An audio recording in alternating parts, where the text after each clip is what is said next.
Hey everyone, what's up? How's it going? This is Finite MTG, and today I am back bringing you yet another Chaos Draft, hosting them on my own time.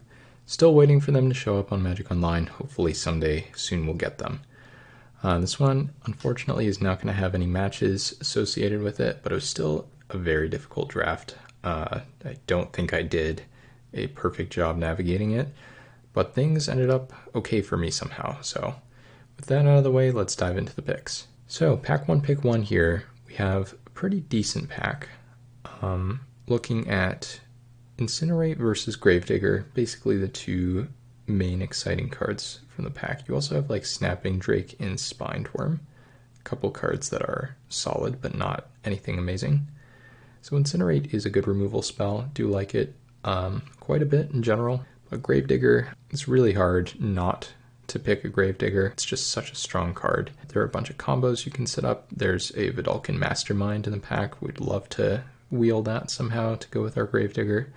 And Incinerate, doesn't really benefit from taking a pack 1, pick 1 the same way Gravedigger does, so that was our choice there. Pack 1, pick 2, well, we've got pretty nice removal spell. Potentially a better one than that Incinerate in Revoke Privileges. So that's going to be a tempting one, of course. But we do have Filigree Familiar in the pack. This is a pretty strong colorless card. So 3 mana 2/2, gain 2 life when it enters, and draw a card when it dies. So it's no Solemn Simulacrum, but it is a pretty powerful card. And right now I have a black card. No real incentive to take a white card, even though Privileges is a pretty strong one. So I decided I would prioritize just staying open here with the powerful colorless uncommon. Now it seems like we're getting a bit of a signal here. It's a pretty weak pack of Mercadian Masks, except for Counterspell. Counterspell is a pretty strong magic card. Gets a little weaker in Chaos Draft than, say, Constructed or Vintage Cube, but still a pretty good card. So there's really nothing competing with it for us here. It seems like blue is a color we should move into. Alright, and then pack 1, pick 4. This pack seems pretty underwhelming. Looking around, there's nothing that particularly constitutes a strong signal. You have Titanic Growth, Unsummon, Armored Warhorse as cards that are fine. Unsummon, we did just pick up Counterspell, so it's pretty tempting to take a blue card. And we also do have that Gravedigger, so that Unsummon can get a bit of value there if we're pairing it with the Gravedigger. But I decided here to go with the Manolith. And at this point, it felt like I was maybe being a little bit too disciplined or a little too conservative, just really trying to stay open. But the Unsummon isn't good in the kind of decks that Gravedigger is really best in, the grindy control decks. Unsummon is best in the aggressive tempo decks like blue-red, if you're able to put one of those together. And so Manolith, I thought, was just always a nice speculative pick to keep my options open, especially if I open an off-color bomb and want to splash it. Pack 1, pick 5, there are a bunch of pretty strong cards. So we have Colossal Dreadmaw, and we have Vivian's Invocation. So the Invocation is pretty fancy, but most of the time it's not going to be that much more powerful than a Colossal Dreadmaw. You do get to deal damage to something an opponent controls, but 7 mana is quite a bit. Not really sure it's something that I should go into green for. There's also Shock, which is a decent removal spell, but it seemed like a better card would be that Pegasus Courser. So I've already passed the Revoke Privileges that I saw early on, so it seems like maybe white is open. Unfortunately, I'm not seeing anything in blue or black that I'm excited about here, so these signals are starting to go all over the place. Not totally sure what to do. Maybe taking that Invocation or even the Dreadmaw would have been better here, but I did go with the Courser.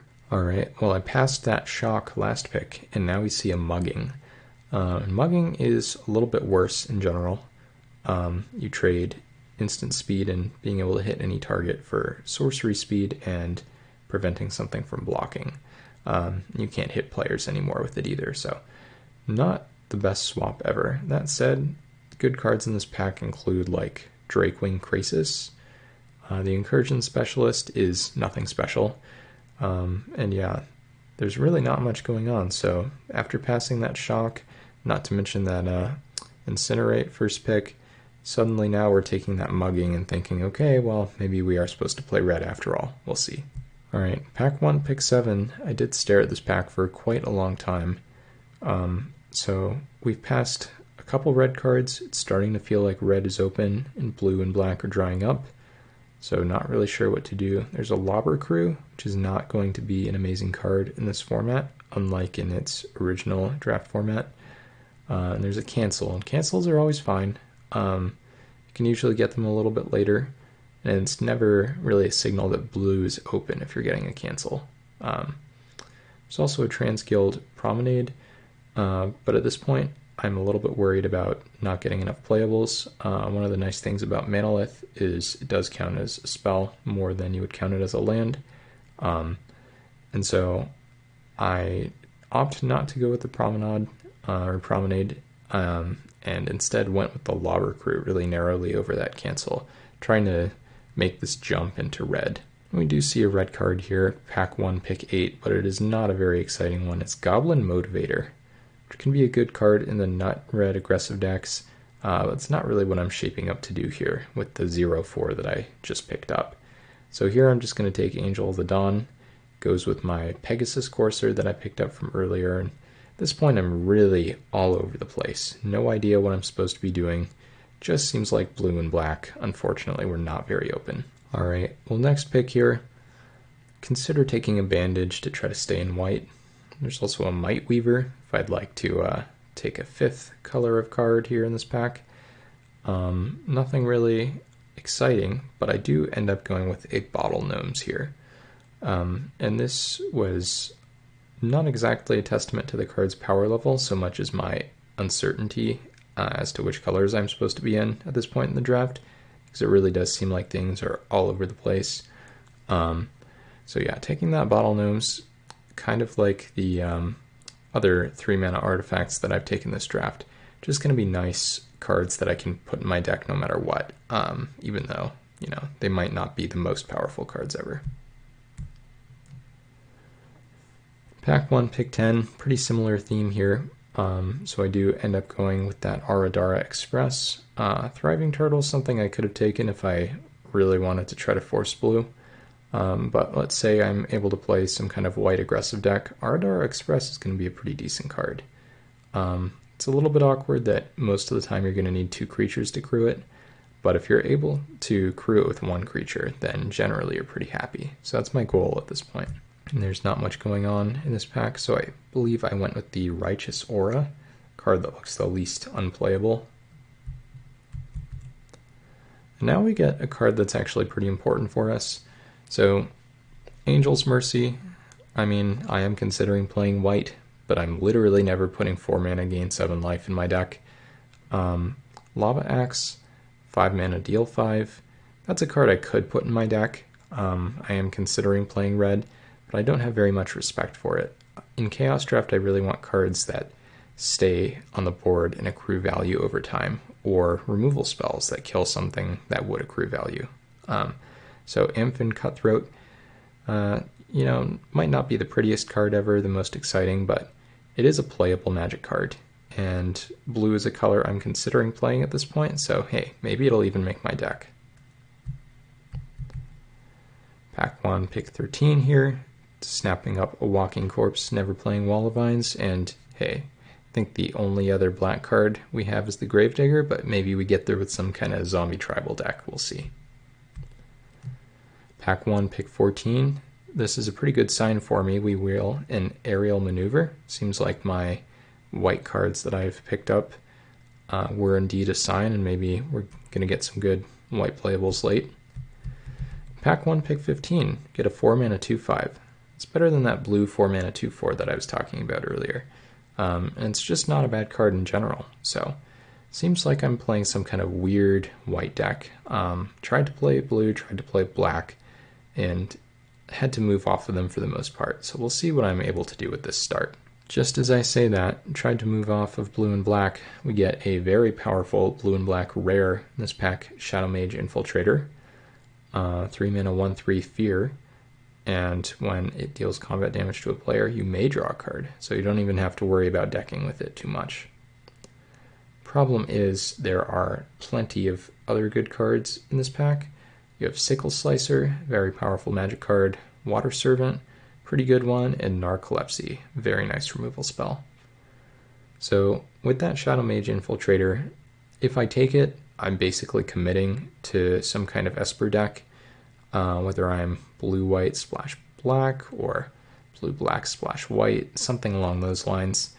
Remember, one of the cards I picked up last pack is Counterspell, so that does incentivize me to make blue a main color, though at this point I've seen almost no blue. I have a 4 mana 2/4 and a Counterspell, maybe one other card, probably not. So this is a hard spot, but I decide, hey, you know what, this card can win games on its own. Never underestimate drawing an extra card every turn in Limited, so decided to go with the Infiltrator over something like Narcolepsy or Sickle Slicer, which also would have been great. Alright, and now that I've committed here, might as well take Alms Beast, right? I'm going to be playing some weird Esper deck no matter what. This is a 4 mana 6/6, and yes, it does give creatures that it engages in combat with lifelink. But that's really not the biggest downside ever, especially for a control deck. Not really trying to race anyone, just trying to slowly grind them out. And 4 mana 6/6 is a pretty powerful way to do that. So once again, if I'm planning on blue not being one of my splash colors, then that means I'm splashing for this 4 mana 6/6, which means it's really going to be closer to maybe a 5 or even 6 mana 6/6, so not quite as exciting when you put it like that. There's definitely an argument in this pack for Grisly Spectacle. Very good removal spell. Problem is, with that card, you are really committing to making black one of your main colors. I'm just not certain enough to do that. Really hoping I wheel Death Cult Rogue, but doesn't seem very likely. And suddenly, my questions are answered. We get an opportunity here. The opportunity is just so powerful. Potentially even a better card than the Infiltrator. And now blue has to be a main color for me. Even though I don't have very many blue cards, there's just nothing going on in this pack for black or white. So blue is going to be the way for me to do this. And now we do have some stuff going on in the pack for black and white. Veteran Armorer is a really nice card. Much better in the aggressive decks, of course. And Drag Down's a medium removal spell. It's looking a bit better, given that I am in 3 colors at this point. But Ether Snipe is a very, very nice card. Very powerful 6 mana effect. And in a pinch, you can cast it for 3 mana as well. So, continuing my encroachment to blue here. And it's starting to feel like maybe this draft can be salvaged after all. Then pack 2, pick 5. Blue hits just keep on coming here with a Shaper Parasite. This card is quite good. It was upshifted from common to uncommon for Time Spiral Remastered. Very powerful effect. I can use it to kill something and then maybe use that 6 mana 4/4 that I just picked up to bounce the Parasite back to my hand to replay it and kill something else. I'm passing a Big Game Hunter, which not an amazing card, but something that could be kind of nice for me. Otherwise, not very much in the pack. Very happy about a Shaper Parasite, 5th pick. Alright, and then here we have another interesting pack. This one's from Masters Edition. See Tropical Island still in the pack. That is how it's supposed to be. This is a Chaos draft after all, so I'm not drafting this thing for money, and I don't even think it's worth much on Magic Online. There's a Riven Turnbull, 7 mana 5/7 mana dork, question mark. Do you call it a dork when it's a 5/7? If I wanted to commit to blue-black. But I also have a nice one here in Astrolabe. So 3 mana artifact, which you can tap and sacrifice for 1 mana to add 2 mana of any one color to your mana pool. And then the start of the next turn, you draw a card. So it's mana fixing, it's ramp, and it replaces itself. It's not the best form of any of those things, but it is something that we need very badly here in mana fixing. Looking very rough on playables as is, so I'm going to need to be able to splash some stuff and hopefully ramp too for my deck to work out here. Alright, pack 2, pick 7, there's not much going on. Yes, we have a Tainted Pact, but this isn't historic or something, we're not going to be able to do much with that. We do have an Angelic Wall in the pack, and white is potentially going to be a main color for us. It's also just more playable than the other black and white cards in the pack. So I do end up going with the 2 mana 0/4 Defender with flying, thinking that maybe this is the kind of deck that would want to play that. Pack 2, pick 8 here. Get another nice white card in Safe Passage, but I decide to take a Wind Drake over it. I do know that blue is my main color. Safe Passage is a very nice card. A lot of things it's good against, but it's not really the kind of card my deck would be looking for. It's much better for creature-based decks, and I'm still trying to pick up creatures, so Wind Drake for me. Pack 2, pick 9 here. See a bunch of cards that are interesting, nothing very good for us. Moonlit Strider is probably fine, but I decide here to go with Shrivel. It feels like the Strider is just a little bit too clunky and expensive for what I'm interested in. And Shrivel's a card that did pretty well for me, or at least an effect that did pretty well for me last week coming out of the sideboard. So hoping that this card could be relevant for me again. Pack 2, pick 10. We see a few cards come around that we're not really interested in. Looks like a Slate Street Ruffian is going to be the best choice for us. 3 mana 2/2 that punishes your opponents for blocking. It's not really kind of effect we see much of these days, but hey, it's a 3 mana 2/2 with an ability, so can't really be too picky. I am short on playables as is. Pack 2, pick 11 here. Speaking of being short on playables, a couple unplayable 1-drops and a green life gain staff. So we end up going with Zephyr Charge here. Maybe if we're in a board stall or something like that, this card could be good out of the sideboard, but not something I'm planning on main decking. Pack 2, pick 12 here. I believe I went with Mirror Retriever. This card is near and dear to my heart because it is so good in my artifact cube. Arcbound Worker, it's a card I'm considering for that cube, but not nearly as powerful or interesting, and Lava Spike I just think is a bad card. Pack 2, pick 13. We have a Simian Spirit Guide here over a Firefright Mage. Not much to say about that. Yet another unplayable 1-drop. This time we take Plains over the Crimson Kobolds. Someone else can have an unplayable 0-drop this time. And we get another Plains. So, pack 3, pick 1 here, and we do pick up a very nice one. Requiem Angel, 6 mana 5/5 flyer. Don't really need any abilities on it. Just that stat line is going to be good enough for me here. Feeling really good about that Astrolabe pick now, not to mention the Manolith pick. Don't actually know which color I want to be my secondary color. I know I have to be main blue, but I'm still trying to decide whether I'm splashing black or white. So hopefully we'll be able to figure out as this progresses. And we have a pack here with a bunch of powerful gold cards. So we have Mav the Obzedat, Sin Collector, and Haunter of Nightvale. Haunter of Nightvale is a very powerful card. Mav the Obzedat might be a more powerful one, but Haunter fits our strategy perfectly, so I can't resist that one. And it's starting to feel like after this pick, maybe we are moving into blue and black. Maybe we splash white for Requiem Angel, and maybe another card or two. And to solidify that, here we have a Soul Reap, very powerful black removal spell. Weird because in pack 1 it felt like black was very, very dry. And now we're getting really nice removal, 3rd pick. See Noblesse of War going around the table, pretty scary card. But yeah, looks like it's time for me to try to play blue-black and splash white. Alright, pack 3, pick 4 here. We have Boggart Birthright, not a playable magic card. Some decent white aggressive cards, but nothing I'd like to splash. Makeshift Mannequin, a nice cube card, I guess, but not really what we're looking for here. We do have a Pestermite as well, speaking of cube cards.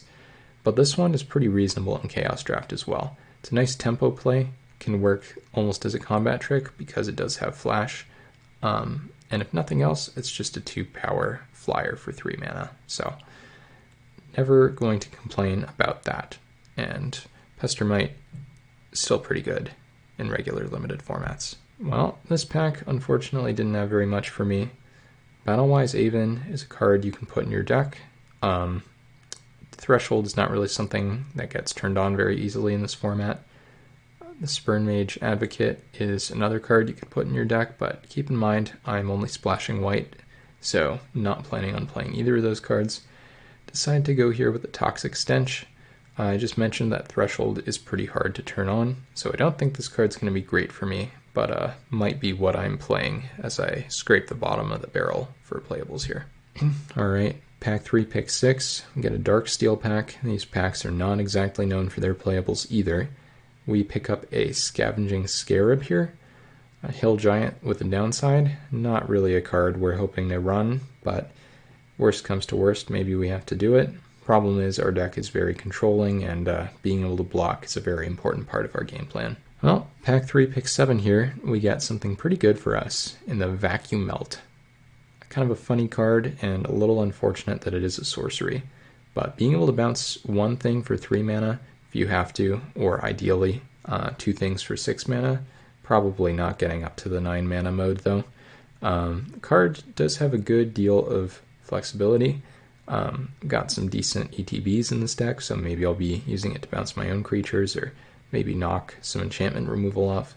Not unhappy to take it here, even though I am a little sad to pass that Pyromatics. Alright, pack 3, pick 8. Well, not much going on for us in this pack in terms of playables, but the good news is we're trying to splash white, and New Benalia is not a bad card for us. So New Benalia, it's not nearly as good as a black, white, or blue, white Temple, but a Scryland is still going to be good, a non-color Scryland. And entering tapped is not a huge downside. Our deck is pretty slow. We have plenty of chances to hit land drops in the early game, where a land entering tapped does not matter. So I'm pretty happy with this card. It seems like a pretty clear upgrade over 8 planes for me. Pack 3, pick 9. We have some really bizarre stuff going on. So we have a couple very good white cards, really good Dimir card, and then somehow an extremely good red removal spell too. So we're looking at the white cards and the black-blue card, of course. But what is Rack with Madness doing in this pack? This card should have been gone a long time ago. Burden of Guilt, I can kind of see it. This card gets underrated all the time, and it's also pretty easy to misplay with this card. You just click through a turn once instead of paying that 1 to tap something, and then suddenly maybe you're losing or just very far behind. Burden is a very good card. It's a card I would be willing to splash for, but I decided to go with the Reap here. It seemed like the flashback value card is really what I'm looking for. Just trying to get some card advantage wherever I can with this deck. Hollow Henge Spirit, another card I very much like, but I would rather splash Burden of Guilt in this kind of deck. And here, I think we hate drafted a Maw of the Obsidat, potentially a card we could play if we had to, but seems pretty unlikely that it'll be doing what we want to do in this deck. And then pack 3, pick 11 here, I believe we take a Banishing Knack. It's kind of a disperse, it's a little bit of a weird one.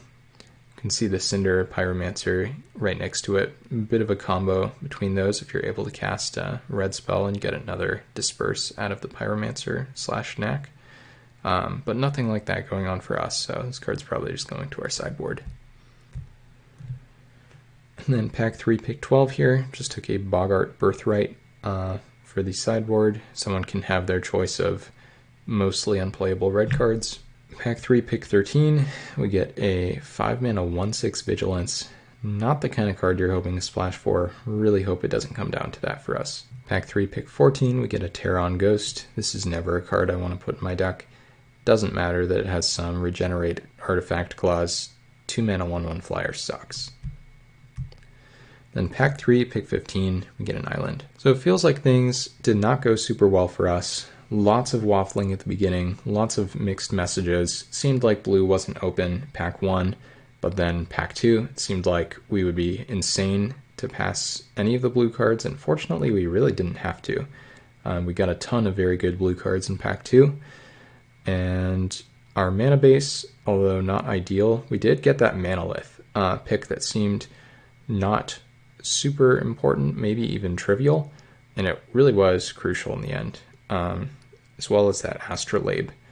Card is not amazing mana fixing, but really good enough. This deck really needed to ramp, and we were short on playables and our mana wasn't ideal, but we're also playing a control deck, and that means we can get away with 18 lands here in addition to that Astrolabe and that Manalith. So this deck actually ended up performing very well.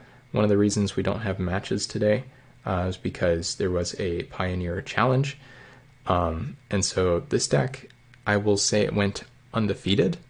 We won round 1, won round 2, and then round 3 was delayed. Opponent was in the Pioneer Challenge at the start, played game 1, uncertain whether we actually were winning game 1. I think we probably were, but the opponent scooped, potentially due to time concerns, and then we weren't able to play a game 2 or a game 3 to completion. But in game 2, the opponent seemed to be having mana trouble, which is kind of funny because, I mean, look at this deck. If anyone's going to have mana trouble, you would think it would be the person splashing Requiem Angel, Angel of the Dawn, and Alms Beast off of 3.5 white sources. But yeah, I was actually really impressed with how this deck performed. I don't think this deck was amazing. I think that we could have played a little bit better. Our draw steps definitely could have been better. We had some rough mulligans. But it seemed like the draft was pretty rough on other people, though there were some extremely powerful cards opened. There was a Bribery, there was a Sower of Temptation, there was a Pack Rat. So yeah, somehow we were able to pull off, once again we'll say, an undefeated record with this deck.